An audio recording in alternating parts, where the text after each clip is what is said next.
বঙ্গোপসাগরের তলায় রোবটের সন্ধান। কী ঘটতে চলেছে চলুন জেনে নিই ফ্রিকি নিউজে।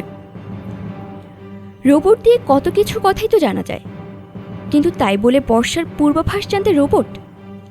এমনই অভিনব ব্যবস্থা আর কয়েকদিনের মধ্যে কাজ শুরু করবে বঙ্গোপসাগরের বুকে। বর্ষার আগমনে প্রতি বছরই সমস্যায় পড়তে হয় মৌসুম ভবনকে। সাধারণত ৮ জুন বর্ষার প্রবেশের কথা থাকলেও তা সবসময় অনেকটা পিছিয়ে যায়। এমনকি বর্ষার চরিত্র নিয়ে বহু খুঁটিনাটি তথ্যের দরকার থাকলেও মৌসুম ভবনের প্রযুক্তিতে তা পাওয়া কঠিন হয়ে যায়। তাই প্রতিনিয়ত বদলে যাওয়া আবহাওয়ার গতি প্রকৃতিকে নজর করা এবং বর্ষার সম্পর্কে বহু খুঁটিনাটি তথ্য জানতে দরকার হয়ে পড়ে আরও অত্যাধুনিক প্রযুক্তির। তাই বর্ষার গতি প্রকৃতিকে ধরতে এবং তার সম্পর্কে আরও খুঁটিনাটি তথ্য বের করতে বঙ্গোপসাগরের তলায় রোবট প্রতিস্থাপনের সিদ্ধান্ত নিয়েছে মিনিস্ট্রি অফ আর্থ সায়েন্স। এই মন্ত্রণালয়ের সচিব এম রাজীবন জানিয়েছেন, the Bay of Bengal boundary layer experiment নামে এই অভিযানের নেতৃত্ব দিচ্ছে UK varsities, University of East Anglia এবং ইউনিভার্সিটি অফ রিডিং।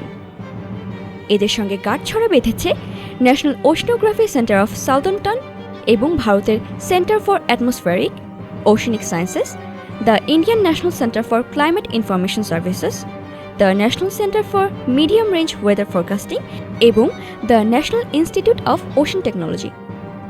জানা গিয়েছে, আজ বঙ্গোপসাগরের জলের তলায় মোট 7টি রোবট গ্লাইডারকে প্রতিস্থাপন করা হবে।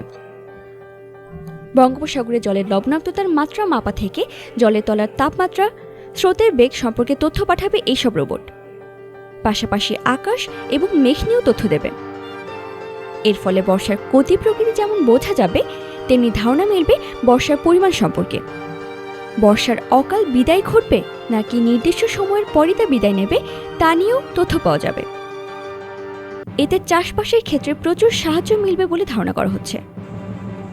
এতক্ষণ আমাদের সাথে থাকার জন্য ধন্যবাদ। আমাদের পরবর্তী আপডেট পেতে ফ্রিকি নিউজ চ্যানেলটি সাবস্ক্রাইব করে আমাদের সাথেই থাকুন।